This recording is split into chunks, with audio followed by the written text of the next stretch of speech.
अस्सलामु अलैकुम। उम्मीद है आप सब खैरियत से होंगे। मेरा नाम है मलिक अब्दुर रहमान और जैसे कि आपको पता है कि हमने एक सीरीज़ स्टार्ट की हुई है जिसके अंदर हम देख रहे हैं कि हमने अपनी एलएलसी किस तरह से बनानी है यूएसए के अंदर।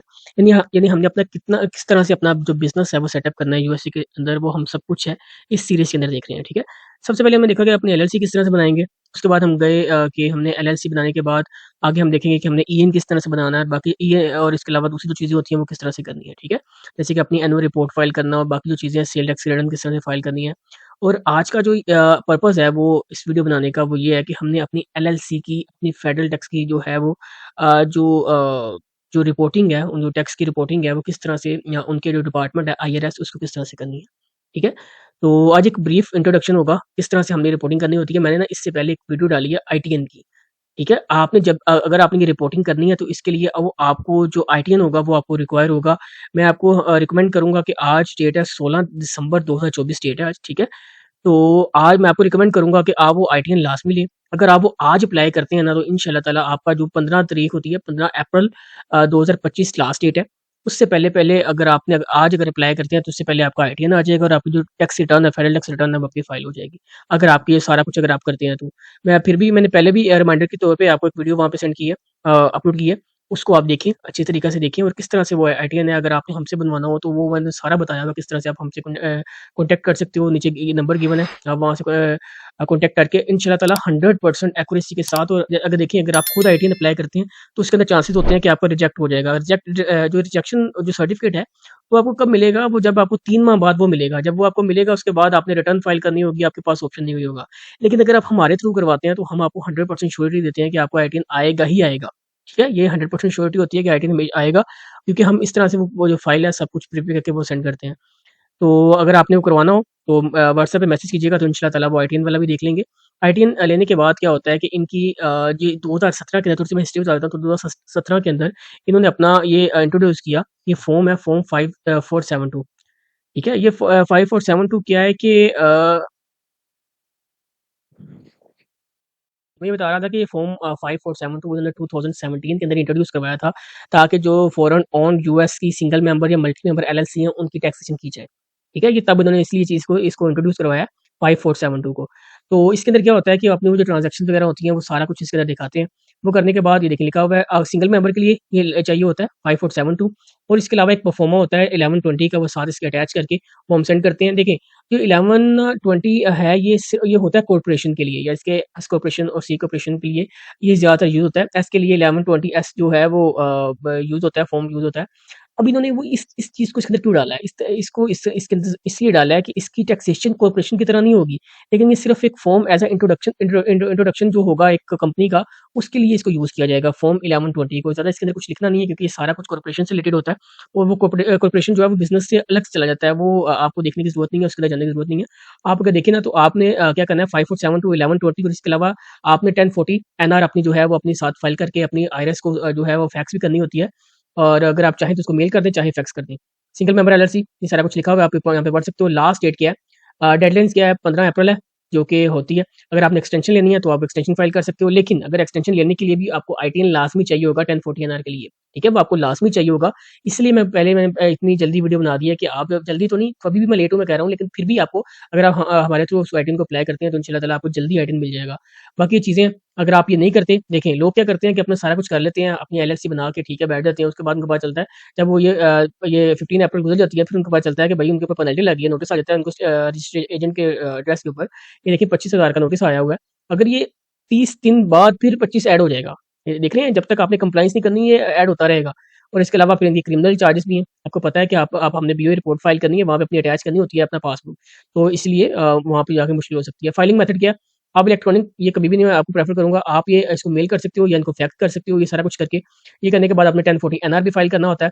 सारा कुछ इस तरह से आपने अच्छे तरीके से इसको लेके चलना होता है। ईएन तो आपके पास होगा अगर आपने अपनी एलएलसी बनाई हुई है। जिन लोगों की हमारे पास जो डाटा है सारा, जो उनका ईएन सब कुछ हमारे पास है, आईटीएन वगैरह, वो उनका तो हम मैनेज करते हैं उस तरह से। जैसे देखिए, अब जिनका आप जिन्होंने अब 2024 से जो 24 में हमसे अपनी एलएलसी बनवाई है, तो उनका सारा कुछ था हमारे पास डाटा। उनको हमने मैसेज किया कि आपके क्या होगा कि 2025 के अंदर आपको आईटीएन चाहिए होगा, तो इसलिए वो अप्लाई कर लें। अब काफ़ी लोग होते हैं जिनका हम पे बिलीफ होता है, उनको पता होता है कि नहीं वो वही चीज़ हमें बतानी है कि जो चीज़ आगे जाके इनको बेनिफिट देगी। तो उन लोगों ने अपना फिर आईटीएन अप्लाई किया हुआ है। इंशाल्लाह ताला मतलब काफ़ी लोगों का आ गया है। अब जिन्होंने दिसंबर में अप्लाई किया हुआ है, जैसे-जैसे देखिए हम अपना अर्ली बता देते हैं उनको कि भई आपका आईटीएन आपने लेना है, आपकी रिटर्न फाइल करने के लिए। हम उनको बता देते हैं, लेकिन फिर आहिस्ता-आहिस्ता जैसे-जैसे उनका डिसीजन बनता है, हमें हमें मैसेज करते हैं, तो वो फिर उनका जो है हम आईटीएन साथ-साथ अप्लाई कर देते हैं। तो आईटीएन मस्ट होगा, ये मैंने बार-बार ये आपको ये चीज़ बता रहा हूँ क्योंकि 1040 एनआर के लिए।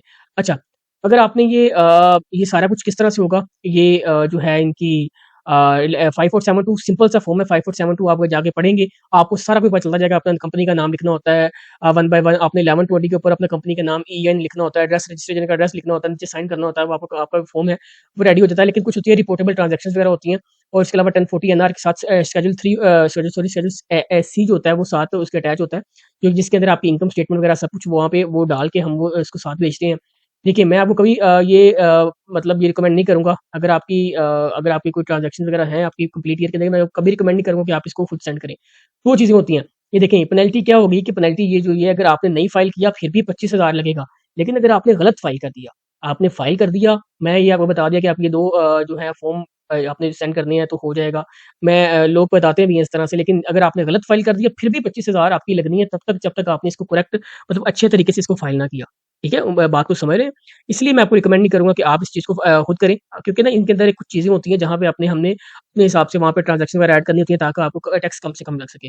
बाकी मैंने आपको चीज़ें बता दी हैं, कंप्लीट गाइड कर दिया कि किस तरह से चलेगा। अगर आपने हमसे ये चीज़ करवानी हो, कोई मसला नहीं है। नीचे अगर आप जाएँगे अपनी वीडियो के नीचे डिस्क्रिप्शन के अंदर नंबर गिवन है, तो आपने वहाँ पे जाके सीधा व्हाट्सएप पे डायरेक्ट लिंक गिवन है, आपने वहाँ पे क्लिक करना है, हमसे व्हाट्सएप पे कनेक्ट हो जाना है। इंशाल्लाह ताला आपको एक बेहतरीन सर्विस दी जाएगी और साथ ही उसके अच्छी प्राइस के अंदर सब कुछ करके दिया जाएगा।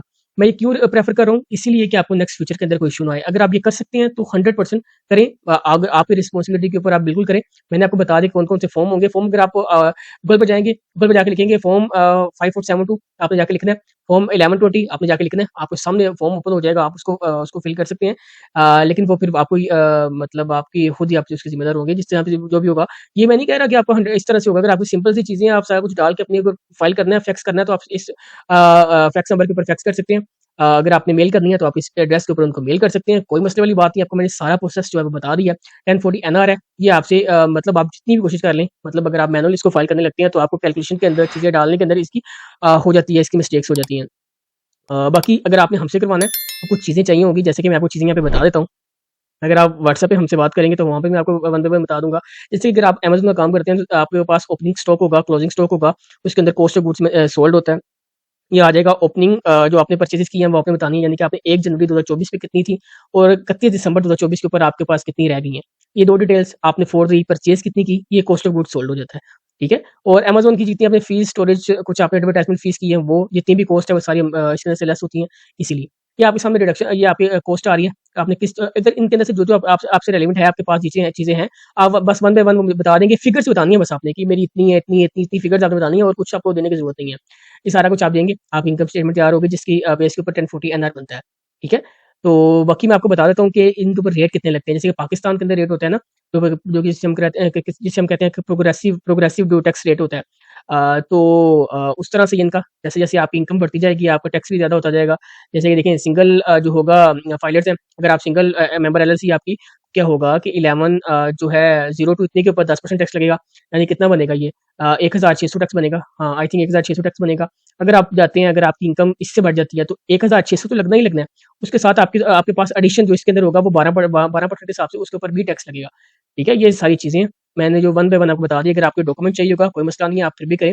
व्हाट्सएप पे मैसेज करें तो इंशाल्लाह ताला आपको डॉक्यूमेंट प्रोवाइड किया जाएगा। अच्छा, इसके अलावा ये नहीं है कि अगर आपने हमसे सर्विस लेनी है तो आप फिर ही आप हमसे वो व्हाट्सएप पे राब्ता कर सकते हैं। अगर आपको कोई क्वेश्चन है, अगर आपने कोई चीज़ पूछनी है, मतलब इतनी फुल डिटेल के अंदर ना लोग क्या करते हैं कि मैसेज करते हैं, मेरा एक ये क्वेश्चन है, दूसरा ये क्वेश्चन है, तीसरा ये क्वेश्चन है।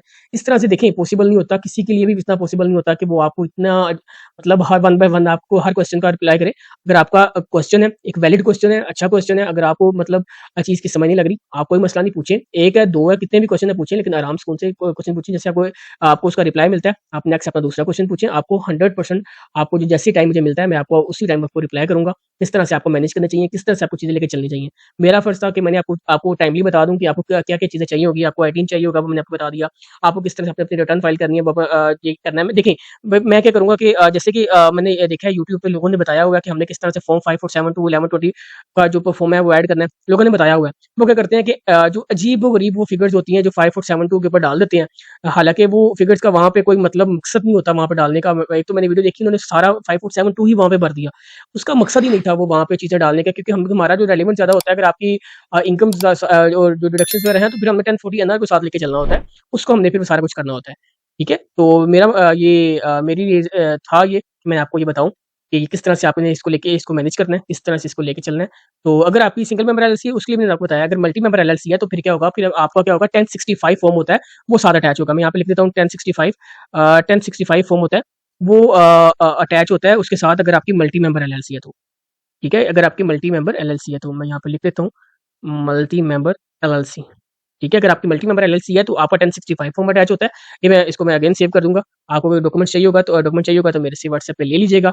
अगर आपका कोई भी क्वेश्चन है तो कमेंट बॉक्स में पूछें, व्हाट्सएप पे पूछें, कोई मसले वाली बात नहीं है, सब कुछ ओपन है। अगर आपको ये वीडियो अच्छी लगी हो तो इस वीडियो को लाइक करिएगा, चैनल को सब्सक्राइब करिएगा। मिलते हैं नेक्स्ट वीडियो के अंदर, तब तक के लिए अपना बहुत-बहुत ख्याल रखिएगा। अल्लाह हाफ़िज़।